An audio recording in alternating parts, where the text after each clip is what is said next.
Quero convidar você a abrir a palavra do Senhor em Jeremias 31.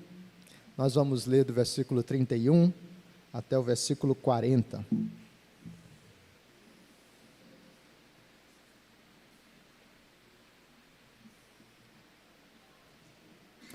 Jeremias 31, do versículo 31 até o 40. A palavra do Senhor nos diz assim: Eis, aí vem dias, diz o Senhor, em que firmarei nova aliança com a casa de Israel e com a casa de Judá.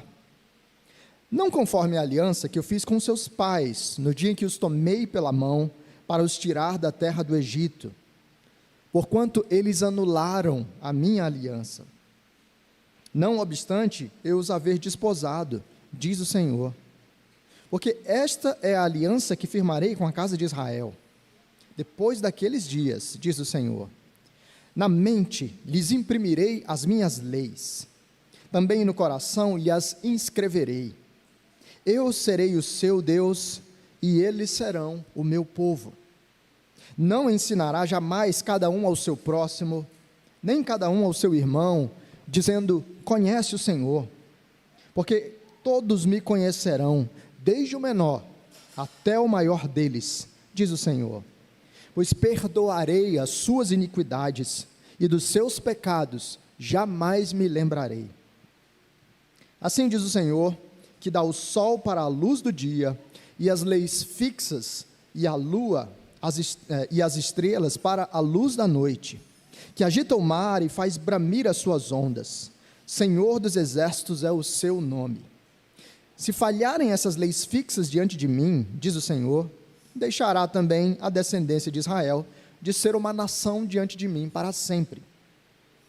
Assim diz o Senhor, se puderem ser medidos os céus lá em cima, e sondados os fundamentos da terra cá embaixo, também eu rejeitarei toda a descendência de Israel, por tudo quanto fizeram, diz o Senhor. Eis que vem dias, diz o Senhor, em que esta cidade será reedificada para o Senhor, desde a torre de Ananel até a porta da esquina. O cordel de medir estender-se-á para adiante, até o outeiro de Garebe, e virá-se-á para Goa. Todo o vale dos cadáveres e da cinza, e todos os campos, até o ribeiro Cedron, até a esquina das portas dos cavalos para o oriente, serão consagrados ao Senhor. Esta Jerusalém jamais será desarraigada ou destruída. Essa é a palavra de Deus. Vamos orar? Senhor Deus, te agradecemos, ó Pai, pela bondade do Senhor, que nos permite estar reunidos na Tua presença, respondendo a Tua santa convocação, para prestar louvores e adoração ao Teu nome, e para recebermos do Senhor o tratamento, o pastoreio, o alimento, o cuidado. Ó Deus, temos a Tua palavra aberta diante de nós, e queremos suplicar ao Senhor que abra o nosso coração, para verdadeiramente estarmos atentos e sensíveis à Tua voz. Fala conosco, nos ensina e nos transforma, por amor do Teu nome, nós pedimos, em nome de Jesus, amém.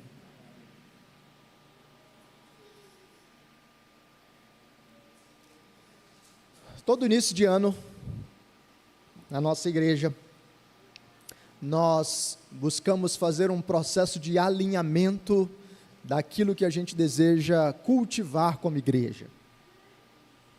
É como se você estivesse no seu carro, e você sabe que o carro de tempos em tempos vai perdendo ali o alinhamento das rodas, o balanceamento, e depois de um tempo de rodagem, né, eventualmente ele começa a ficar mais penso para um lado ou para o outro, ele tende a fugir ou a sair da estrada caminhando para a direita ou para a esquerda, e por isso você precisa sistematicamente, regularmente, levar o seu carro para fazer uma revisão e ali fazer um processo de alinhamento e balanceamento dos pneus para você garantir que a rota está funcionando bem. Bom, não é diferente com a nossa vida pessoal e não é diferente com a nossa caminhada como igreja. Nós precisamos continuamente reavaliar os nossos caminhos à luz da palavra de Deus, para seguir algo que é lema desde o período da Reforma, na qual se dizia: a igreja reformada está sempre se reformando, não no sentido de sempre inventando coisa nova, mas no sentido de sempre avaliando os seus caminhos segundo a palavra de Deus e ajustando a sua caminhada. A nossa igreja tem tentado cultivar um tipo de DNA, um tipo de visão ministerial, que busca glorificar ao Senhor com algumas das marcas fundamentais que Ele nos apresenta em sua palavra e que nós queremos cultivar intencionalmente. Nós queremos crescer como uma igreja que verdadeiramente segue a tradição reformada, uma igreja que verdadeiramente tem um desejo de comunicar o Evangelho com vigor, uma igreja missional. Nós queremos ser uma igreja que verdadeiramente entende o seu tempo, o seu lugar, e serve ministrando ao seu lugar e ao seu tempo, uma igreja contemporânea.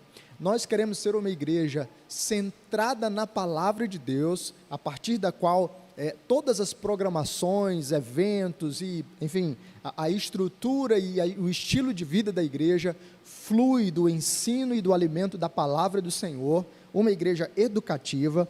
E nós queremos ser uma igreja que percebe que por trás dos nossos comportamentos existe uma área mais fundamental que precisa ser trabalhada: o nosso coração. Nós queremos ser uma igreja voltada para o coração, uma igreja em que existe aconselhamento mútuo, serviço mútuo, em que os irmãos choram com os que choram, se alegram com os que se alegram, enfim. Nós queremos fazer tudo isso e cultivar essas marcas com algumas posturas fundamentais. Queremos ser uma igreja humilde, porque embora acreditemos que a nossa teologia é uma das teologias mais sólidas e consistentes, testada e aprovada ao longo dos tempos e fiel à palavra de Deus, não é compatível com a nossa teologia nós empinarmos o nariz e sairmos no meio da cidade ou diante das outras igrejas simplesmente afirmando algum tipo de superioridade. Nós queremos apresentar a verdade com gentileza, humildade e beleza. Nós queremos ser uma igreja de relacionamentos honestos. Isso significa relacionamentos profundos. Não cabe ao povo do Senhor ser uma igreja de gente que vem no domingo, cumpre aí a sua cota dominical e some. Nós queremos ser uma igreja de pessoas que verdadeiramente conhecem umas às outras, entendem umas às outras, oram umas pelas outras, servem umas às outras e assim passam tempo juntas, cultivando relacionamentos profundos. E nós queremos crescer como uma igreja hospitaleira, uma igreja que, primeiro, nas relações internas, começa a cultivar o hábito de abrir a própria casa e abrir a própria vida para acolher os irmãos, assim como o nosso Deus abriu a sua família para nos receber como seus filhos, mas também uma igreja que acolhe e recebe aqueles que vêm de fora, aqueles que estão chegando, visitantes, pessoas que se mudaram para a cidade, famílias novas que estão chegando na igreja, enfim. São 5 marcas e 3 posturas que a gente, ano após ano, busca reforçar, revisar, para que nós efetivamente caminhemos com foco e com intencionalidade, buscando crescer nessas marcas. Bom, a gente está fazendo isso lá na primeira igreja, e enquanto a gente medita sobre isso lá, eu quero convidar vocês aqui na congregação a considerar um desses aspectos. E eu quero pensar com vocês sobre o que está envolvido em ser uma igreja reformada, ou pelo menos em um aspecto do que está envolvido em ser uma igreja reformada, segundo nós vemos em Jeremias 31. Então, nós estamos na Igreja Presbiteriana do Brasil, essa já é uma denominação reformada, mas não basta para nós só estar em uma denominação reformada. Nós queremos intencionalmente entender e experimentar as riquezas da tradição que nós recebemos. E a tradição reformada possui alguns distintivos que são muito importantes. Um deles é a compreensão da aliança ou das alianças do nosso Deus com o seu povo. A teologia da aliança é algo extremamente precioso para nós. Algumas tradições não dão a devida importância para isso, e outras até consideram como algo inexistente, por assim dizer. Uma tradição considera a Escritura composta de diferentes dispensações, em que Deus foi lidando com o seu povo de formas distintas, e assim uma dispensação não tem nada a ver com a outra. Existem pessoas ainda hoje que acreditam que, por exemplo, nós não precisamos seguir os 10 mandamentos, porque os 10 mandamentos foram para uma dispensação do relacionamento do povo de Deus com o seu Deus, e hoje não vale mais. Nós não cremos assim. Entender a aliança, ou as alianças de Deus, permite que a gente tenha uma visão da Escritura que é completa, que é harmônica. Algumas pessoas tratam a palavra de Deus como uma lista telefônica, com pontos desconectados. Nós precisamos olhar para a palavra de Deus como um livro de romance. Essa é a grande história de como Deus está salvando o seu povo e manifestando a sua glória entre as nações. A tradição reformada ensina basicamente a existência de 3 alianças. A primeira aliança é chamada de aliança da redenção. Essa aliança foi realizada pelos membros da Trindade ainda na eternidade. Segundo essa aliança, o Pai, o Filho e o Espírito se sentaram, por assim dizer, em um conselho, o conselho da Trindade, para definir o que fariam na salvação do homem. E ali nessa reunião, nessa aliança, o Filho se apresenta dizendo: eu irei e substituirei, representarei, viverei a vida perfeita, me transformarei em homem, viverei a vida perfeita no lugar desses pecadores, morrerei no lugar deles e ressuscitarei para a sua salvação. O Espírito se apresenta e diz: eu então, em seguida, relembrarei a essas pessoas tudo o que lhes foi ensinado pelo Filho, e eu aplicarei sobre os eleitos a obra do Filho e todas as bênçãos da redenção conquistada por Cristo. O Pai é aquele que envia, aquele que direciona e abençoa, e assim na aliança da redenção nós temos a Trindade comprometida desde antes da fundação do mundo com a salvação dos seus. A segunda aliança é chamada de aliança das obras. Esse pacto foi estabelecido ainda na criação. De Gênesis 1 a 3, você tem o relato da criação e o relato do pacto que Deus estabeleceu com Adão. O pacto dizia: Adão, você pode desfrutar de todas as frutas, de todas as árvores do jardim, exceto o fruto da árvore do conhecimento do bem e do mal. E basicamente, nessa aliança, Deus dizia: Adão, se você me obedecer, você vai viver. Mas se você me desobedecer, se você quebrar o pacto, você vai conhecer e experimentar a morte. Como nós sabemos, Adão quebrou esse pacto. Esse pacto foi estabelecido entre Deus e a humanidade, tendo Adão como o cabeça do pacto, o cabeça da aliança. Adão representava toda a humanidade. E assim, quando Adão quebrou o pacto, toda a humanidade foi amaldiçoada com as punições. Por isso nós entendemos que o Senhor providenciou um novo pacto, uma nova aliança. A aliança da redenção foi feita pela Trindade, a aliança das obras entre Deus e a humanidade, tendo Adão como o cabeça. Mas Deus estabeleceu a aliança da graça, uma aliança estabelecida entre Deus, entre o Pai e o seu povo, mas tendo o Filho, Jesus, como o cabeça dessa aliança, representando a igreja. A aliança da graça foi anunciada desde o livro de Gênesis, e foi administrada de diferentes formas ao longo do período bíblico, e ela encontrou a sua plenitude na encarnação de Cristo, na sua morte e na sua ressurreição. Quando você entende essas alianças, você percebe que existe um fio condutor em toda a história bíblica, e em toda a palavra de Deus. Ela está costurada pela realidade da aliança de Deus com o seu povo. O trecho que nós lemos, de Jeremias, apresenta como Deus anuncia a nova aliança, como ele faz contrastes com a antiga, e acima de tudo, como o Senhor Deus se manifesta para nós como um Deus de aliança que anuncia grandes coisas. O Deus da aliança anuncia grandes coisas. E nesse texto, o Deus da aliança anuncia um grande amor, anuncia grandes promessas e anuncia um grande fim. Deus da aliança anuncia grandes coisas, um grande amor, grandes promessas e um grande fim. Lembra do que está acontecendo aqui? O povo de Judá, povo de Jerusalém, está sitiado.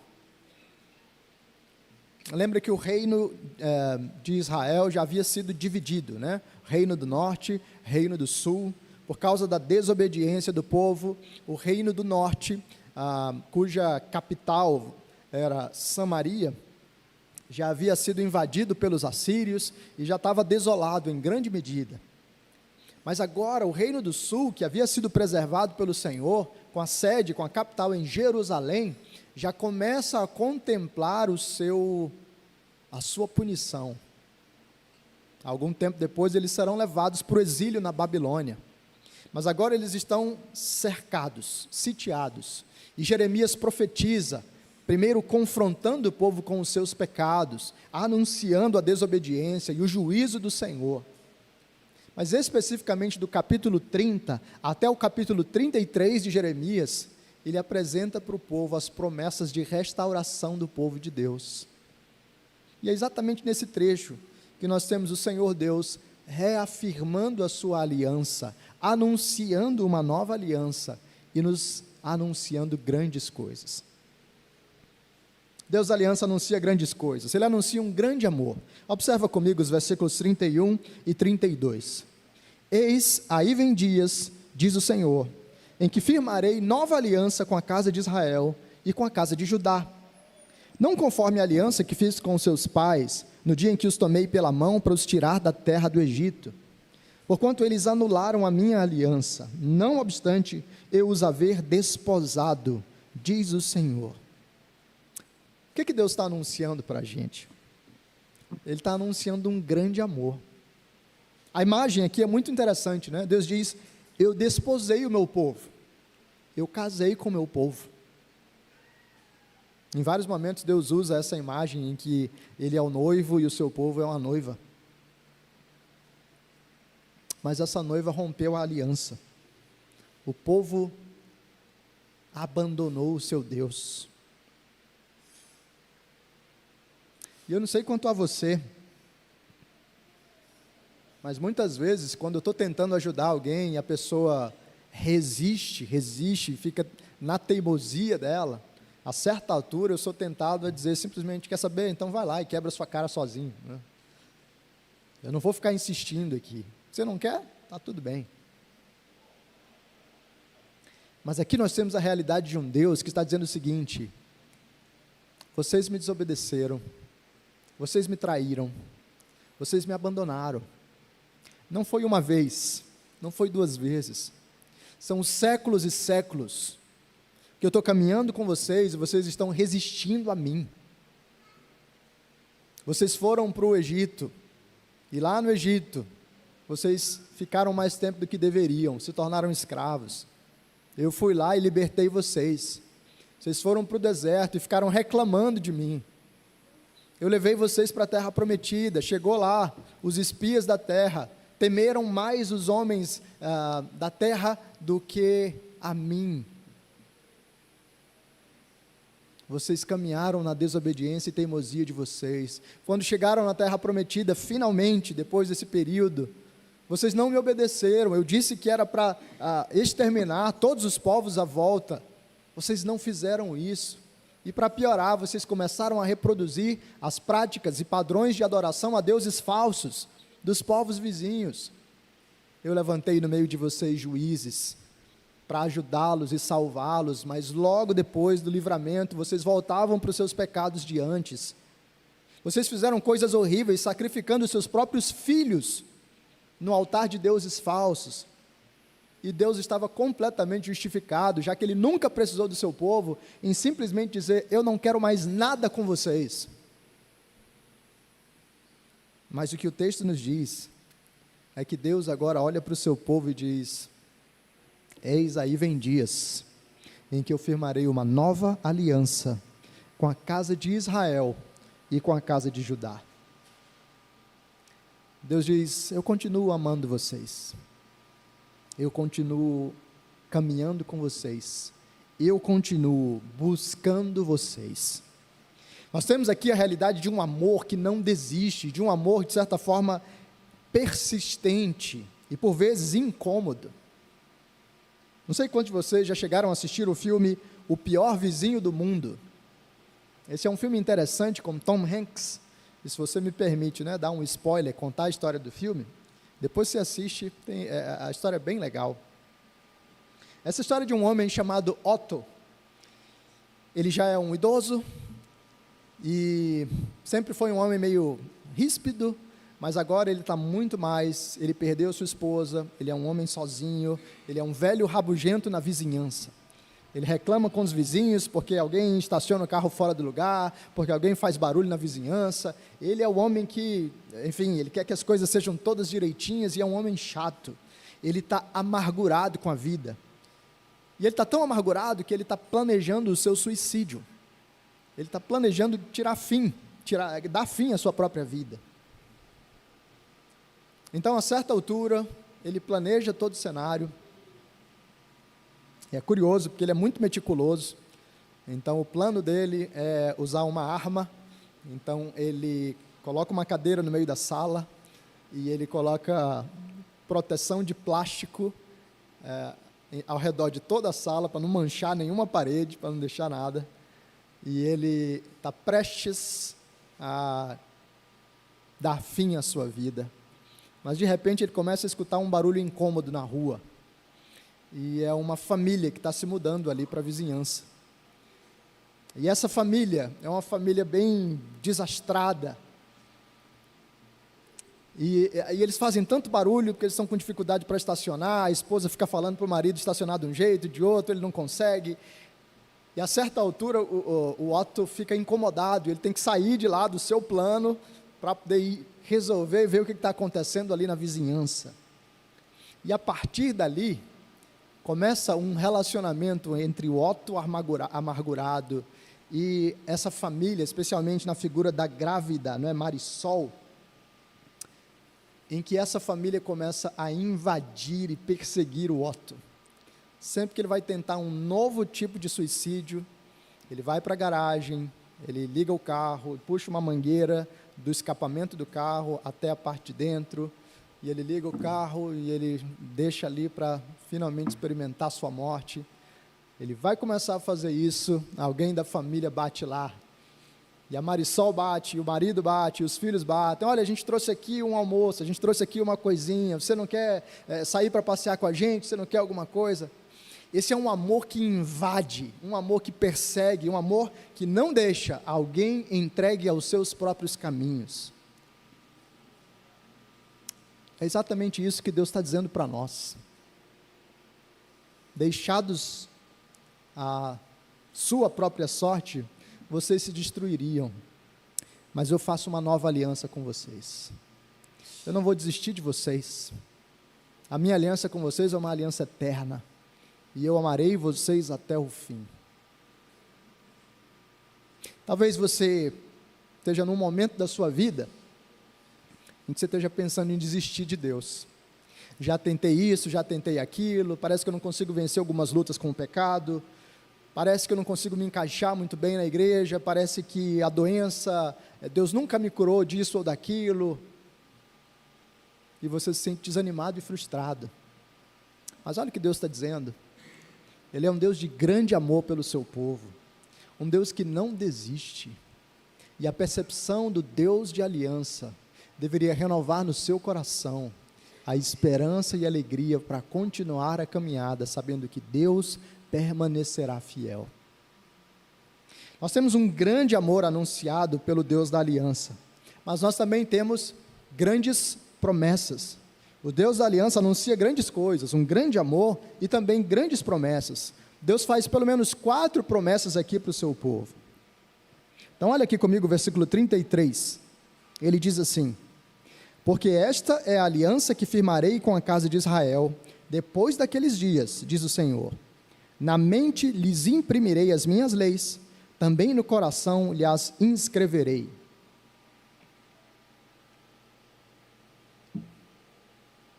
Deus está prometendo para o seu povo uma transformação interna. Não sei se você consegue parar para pensar sobre isso. Mas lembra de como a aliança sob a administração de Moisés foi dada? Ela foi dada em tábuas externas, que anunciavam a lei. E as tábuas externas são importantes para nos permitir contemplar a lei diante de nós. O problema é que as tábuas externas, sem que o coração seja efetivamente marcado, gravado, impactado e transformado, elas têm um efeito limitado. E por isso Deus está dizendo: eu dei a lei para vocês, e vocês quebraram a lei, mas eu vou garantir que vocês caminhem segundo a minha lei. Eu não vou simplesmente providenciar tábuas externas, eu vou imprimir a minha lei no seu coração. Eu vou inscrever a minha lei, ou as minhas leis, no seu coração. E agora vocês experimentarão uma transformação de dentro para fora, que manifestará o cumprimento daquilo que eu estabeleci. A nova aliança produz uma transformação interna. E o que Deus está dizendo é que essa transformação fará radicais mudanças na nossa experiência. Talvez você conheça a história do garoto que estava diante da mesa, família toda reunida para jantar, e o garotinho, filho da família, fica brincando e correndo de um lado para o outro. E o pai está aqui sentado e está comendo, e ele começa a ver aquela movimentação toda, e ele começa a se incomodar. Então ele diz uma vez: filho, senta aqui na mesa com a gente. E o filho finge que não escuta, né? As crianças são ótimas em fazer isso. Pelo menos eu e o Fábio tem uma desculpa que a gente não escuta mesmo, né? Mas tem criança finge que não escuta. E aí o menino continuou, correndo, brincando, fazendo barulho, e o pai, incomodado, mais uma vez diz: filho, senta na mesa para a gente comer. E a criança se distrai, continua fazendo seu barulho, até que o pai finalmente dá aquela cartada, né? Ele bate na mesa e diz assim: menino, senta para a gente comer em paz. E aí, quando vem a impostação de voz, pelo menos algumas crianças, né, finalmente cedem. O garotinho, de uma forma muito sagaz, senta na mesa e ele diz assim: por fora eu estou sentado, mas por dentro eu estou em pé. Ele está dizendo para o seu pai: olha, o exterior está aí, mas lá dentro eu continuo no mesmo lugar, na mesma rebeldia e na mesma resistência. O que Deus está dizendo para a gente em Jeremias 31, versículo 33, é que esse tipo de postura não vai mais acontecer. Por vezes nós somos esse garotinho diante de Deus, dizendo: por fora está tudo bem, eu estou vindo para a igreja, eu estou dando meu dízimo, eu estou participando, mas por dentro o meu coração está longe do Senhor. Por fora eu estou louvando a Deus, os meus lábios falam das coisas de Deus, mas por dentro o meu coração está distante. Deus está dizendo: eu transformarei o meu povo, gravando a minha lei no seu coração, para que eles legitimamente caminhem comigo. Nós ainda pecamos, mas aqueles que nasceram de novo possuem uma nova natureza, um novo coração. Deus já está fazendo essas coisas em nós. Deus não apenas promete uma transformação intensa, como Ele promete também uma relação restaurada. Ele diz em seguida: eu serei o seu Deus, eles serão o meu povo. E o que Deus está dizendo é que não apenas Ele vai gravar a lei no nosso coração, como Ele vai restaurar a relação do seu povo com Ele. Deus vai chamar o seu povo e dizer: ei, acorda, vocês são meu povo, vocês vão caminhar comigo. Há poucos meses eu soube de um marido que fez isso. Ele e sua esposa estavam há meses caminhando em crise, e cada um vivendo do seu jeito. E você sabe, quando o casamento vai esfriando, e o distanciamento é mantido, a coisa recrudesce, né? Ela fica ainda mais forte. Então, a certa altura, já estava cada um vivendo a sua vida, ainda morando juntos, ainda dormindo na mesma cama, mas como se já não fossem mais casados. Mas isso incomodou esse homem de uma forma tal, que chegou um dia que ele disse basta. E ele foi lá até a sua esposa e disse para ela: ei, você é minha esposa, e nós vamos resolver o nosso problema para nós caminharmos como uma família. De certa forma é isso que Deus está dizendo. Eu desposei vocês, vocês me abandonaram, mas vocês são meu povo, e eu vou garantir que vocês caminhem como meu povo, e eu serei o seu Deus. Deus está dizendo que aquilo que eu e você não conseguimos restaurar, Ele vai restaurar, porque Ele é um Deus com aliança. Deus promete uma transformação interna, promete uma relação restaurada, Deus promete um conhecimento verdadeiro. Ele diz no versículo 34, não ensinará jamais cada um ao seu próximo, nem cada um ao seu irmão, dizendo, conhece o Senhor, porque todos me conhecerão, desde o menor até o maior deles. Deus se revela e promove o conhecimento de si para o seu povo. Lembra de como funcionava antes? Quando a lei foi entregue, se você lembra lá de Êxodo 19, Deus paira sobre o monte. Então você tem o símbolo da presença de Deus ali, raios, trovões, e o monte começa a tremer e a fumegar. E o povo fica com tanto medo. Deus já tinha dito para Moisés, olha, coloca umas barreiras aí, não deixa o povo subir. Mas o povo fica com tanto medo, que o próprio povo diz, Moisés, vai lá e sobe sozinho, porque não é para mim isso aí não. O povo não tem acesso direto a Deus. O conhecimento que o povo vai ter de Deus, é um conhecimento mediado, e Moisés sozinho precisa ir lá, pegar as tábuas, falar com Deus, e então trazer para o povo. Quando o povo tinha pecados a confessar e a tratar, o povo precisava aguardar o tempo certo, ir até o sacerdote, levar o seu sacrifício, e o sacerdote faria a mediação. Mas então Cristo veio. Cristo realizou o sacrifício perfeito, e o que a Bíblia nos diz, foi que o véu foi rasgado, e agora o acesso a Deus, foi estabelecido por meio de Cristo, em um novo e vivo caminho. Nós ainda temos um relacionamento com Deus que é mediado, só que ele é mediado pelo próprio Deus, Cristo. Então agora nós conhecemos ao Senhor, porque o próprio Deus se revela a nós, e nos ensina, pela sua palavra. Nós ainda precisamos de pastores e mestres, que vão nos ajudar a entender melhor a palavra do Senhor, mas a realidade é que Deus se tornou acessível a nós,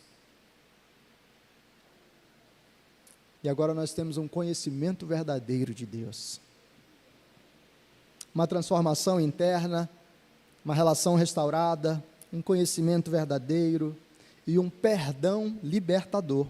Deus diz assim, pois perdoarei as suas iniquidades, e dos seus pecados jamais me lembrarei.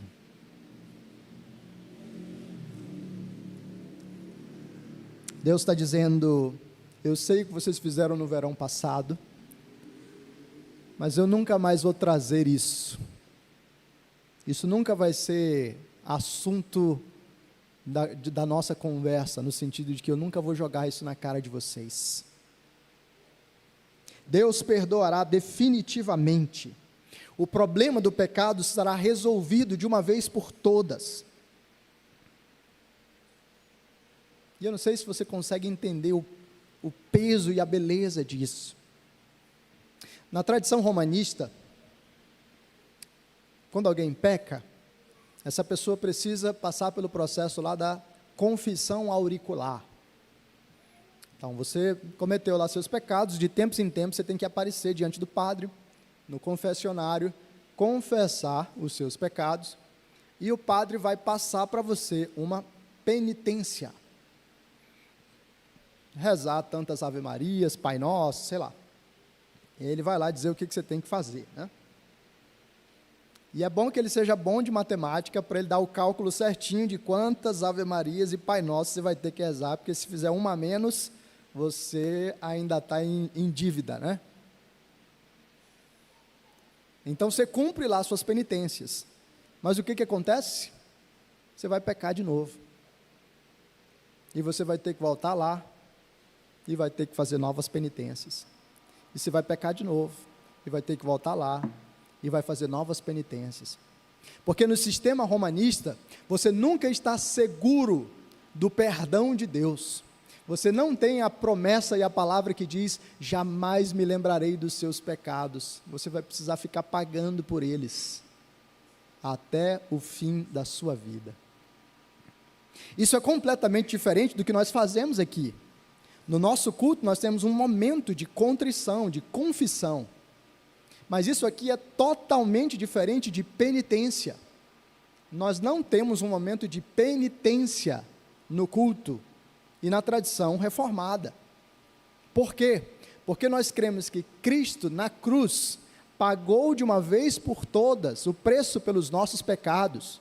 E agora nós vivemos sob a promessa do perdão de Deus, quando o próprio Deus diz a nós, eu jamais me lembrarei dos seus pecados.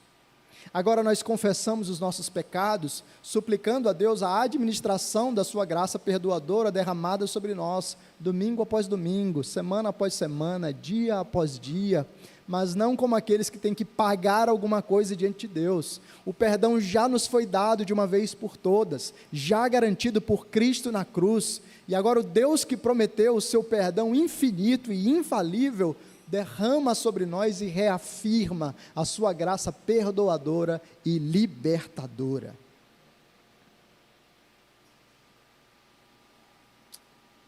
Pensa no quão libertador isso é. Eu e você temos pecados dos quais nós nos envergonhamos. Talvez coisas que nós tenhamos feito com outras pessoas e coisas que outras pessoas tenham feito conosco. Uma vez eu atendi uma moça e pude aconselhá-la. Ela sofreu abuso sexual na infância. Dos 8 aos 13 anos de idade, ela foi abusada pelo seu padrasto. E ela falou para sua mãe, e a mãe preferiu acreditar no padrasto e não nela. Então ela guardava no seu coração o fato de não ter sido levado em consideração por sua mãe. Mas pior, ela já adulta agora, tinha muitas dificuldades de relacionamento, até mesmo de toque, de abraçar alguém, porque ela dizia que ela se olhava e olhava para as outras pessoas, e ela tinha a impressão de que ela era suja, as outras pessoas limpas e ela suja. O pecado de outras pessoas contra ela fez com que ela cultivasse uma autoimagem distanciada daquilo que o próprio Deus falava sobre ela. Então, nesse tempo que a gente caminhou juntos, uma das coisas mais fundamentais foi trabalhar no coração dela a sua identidade em Cristo, para ela lembrar que ela foi purificada pelo Senhor. Ela limpa, perdoada, justificada, santa. Graças a Deus, o Senhor foi tão bondoso com ela. Hoje ela é uma mulher casada, hoje ela tem um relacionamento saudável, construiu a própria família. Não sei, talvez nas lutas você ainda carregue esse senso de culpa e de sujeira, mas olha o que Deus está falando e o que Ele está prometendo: eu jamais me lembrarei dos seus pecados. Finalmente, O Senhor Deus anuncia, Deus da aliança anuncia grandes coisas, um grande amor, grandes promessas e um grande fim. Deus diz assim no versículo 35, assim diz o Senhor que dá o sol para a luz do dia, e as leis fixas a lua e as estrelas para a luz da noite, que agita o mar e faz bramir as suas ondas. Senhor dos exércitos é o seu nome. Se falharem as leis fixas diante de mim, diz o Senhor, deixará também a descendência de Israel de ser uma nação diante de mim para sempre. Assim diz o Senhor, se puderem ser medidos os céus lá em cima, e sondados os fundamentos da terra cá embaixo, também eu rejeitarei toda a descendência de Israel, por tudo quanto fizeram, diz o Senhor. E o que Deus está dizendo aqui é basicamente o seguinte, pessoal, eu sou um Deus que ama vocês e não desiste. Eu vou fazer uma nova aliança com vocês. E nessa nova aliança, coisas grandiosas vão acontecer. Uma transformação interna, a restauração do relacionamento, vocês vão conhecer verdadeiramente a mim, vocês serão perdoados de uma vez por todas. Agora, só tem um jeito disso aqui que eu falei, falhar. Como é que isso pode falhar? Como é que essa aliança pode falhar? Se o sol, se a lua, se as estrelas falharem. Se as leis que eu estabeleci para o mundo deixarem de funcionar, então vocês podem temer que essas palavras que eu disse não vão ser cumpridas. Na prática, o que Deus está dizendo é o seguinte, não tem como falhar, não tem como dar errado. A minha aliança com vocês é uma aliança segura. O que Deus está dizendo é que Ele é o garantidor da sua aliança, e como garantidor, Ele efetivamente fará acontecer tudo aquilo que Ele prometeu. Você sabe o que é essa realidade da garantia, né? Nós vamos alugar um imóvel, e aí, você vai alugar um imóvel e você precisa da figura de um fiador.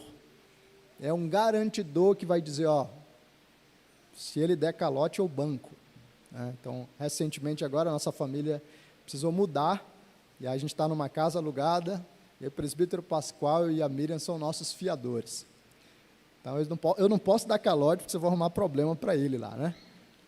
Mas a imobiliária se sente segura, dizendo, tem uma pessoa garantindo. Vai acontecer, vai dar certo.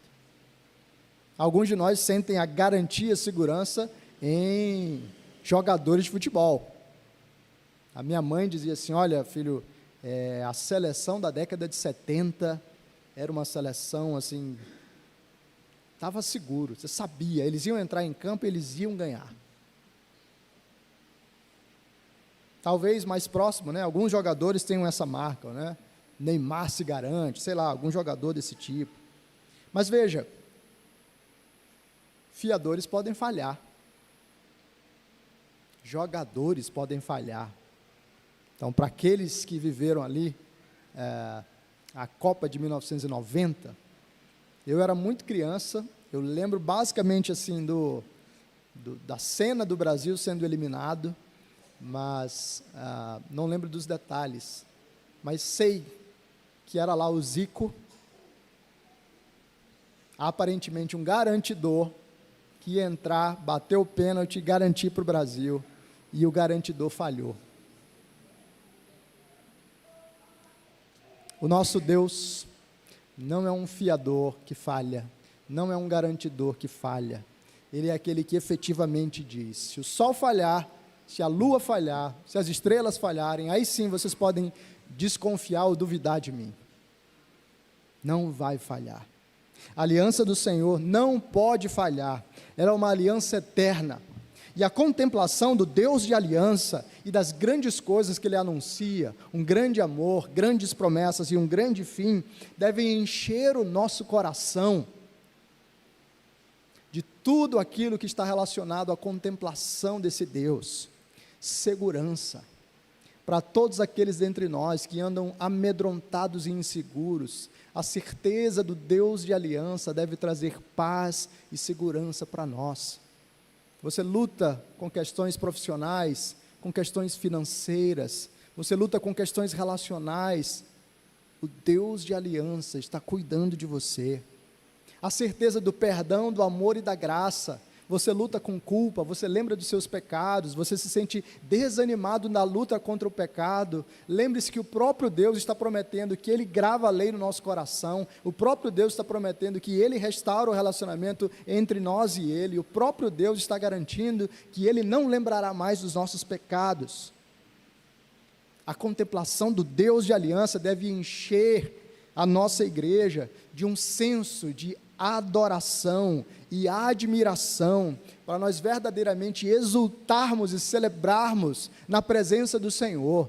No dia do Senhor, é o encontro em que Deus renova o pacto com o seu povo, e Ele anuncia todas essas coisas, por meio da palavra e por meio do sacramento. Deus está dizendo: eu fiz uma aliança com vocês, e uma aliança eterna. Como é que o povo de Deus não pode responder com alegria, gratidão, exultação e exaltação de um Deus tão grandioso assim?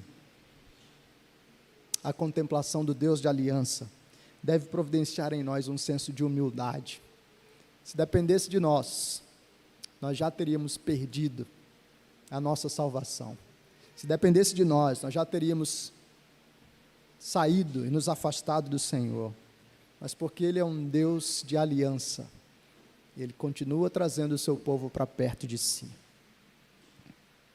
Quando foi que essa aliança foi estabelecida? Deus fala de uma nova aliança, e você leu no texto de Hebreus 8. Mas talvez você lembre de Jesus falando em Mateus 26. Na última ceia, o Senhor Jesus senta com seus discípulos, Ele toma o pão, dá graças, parte, Ele toma o cálice e o vinho, Ele diz: esse pão é o meu corpo, e Ele diz: esse cálice é o meu sangue, o sangue da nova aliança, sangue derramado para a redenção de muitos. A aliança da graça foi administrada de diferentes maneiras ao longo dos séculos, sob Noé, sob Abraão, sob Moisés, sob Davi. Mas então chegou o momento de todas essas administrações chegarem ao cumprimento mais excelente, a essa nova aliança que Deus está dizendo. E foi com Cristo, com a vinda de Cristo e com a morte de Cristo, que essa aliança foi selada, e que todas essas coisas prometidas pelo Pai foram garantidas para nós. Nós já estamos experimentando essas bênçãos. Nós já recebemos um novo coração, com a lei de Deus gravada em nós. Nós já temos um relacionamento restaurado com Deus. Nós já temos um conhecimento de Deus, mediado pelo próprio Deus.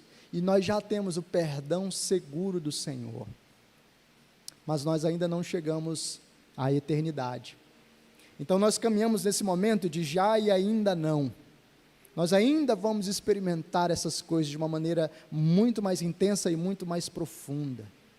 Porém, o sol da eternidade já tem os seus raios brilhando na vida presente.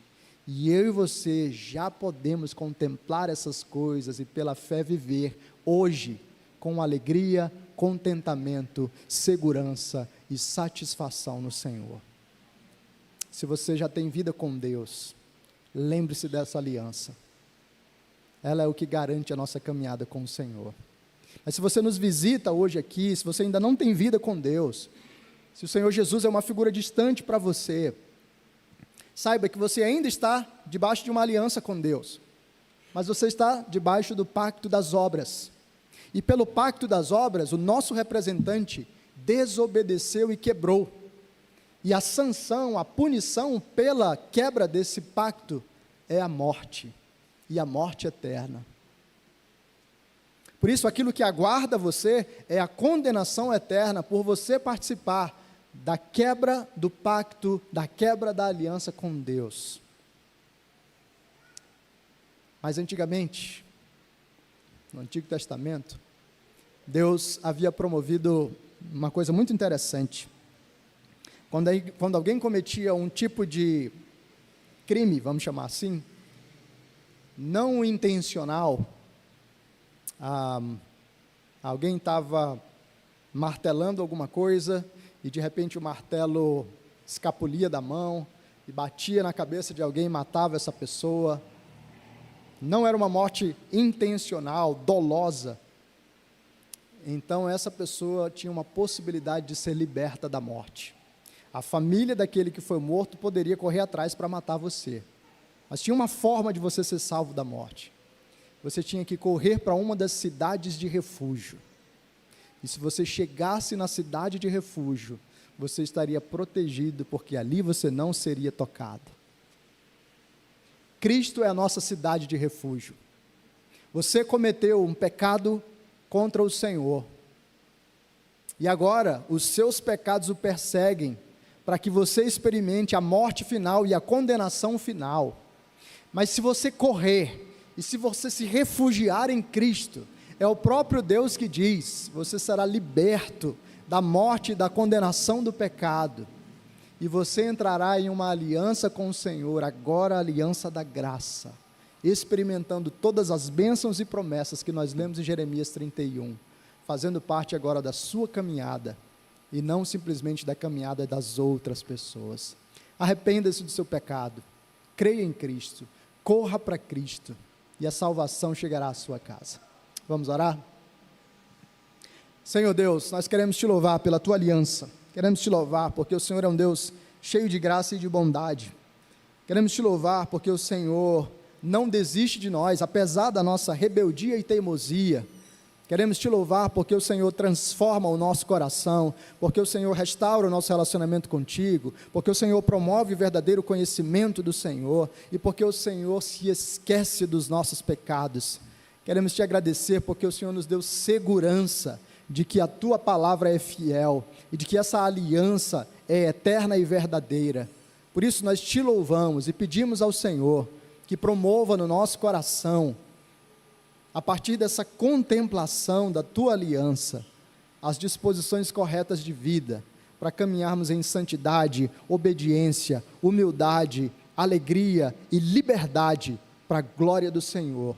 Nós te exaltamos, ó Deus Santo, em nome de Jesus. Amém.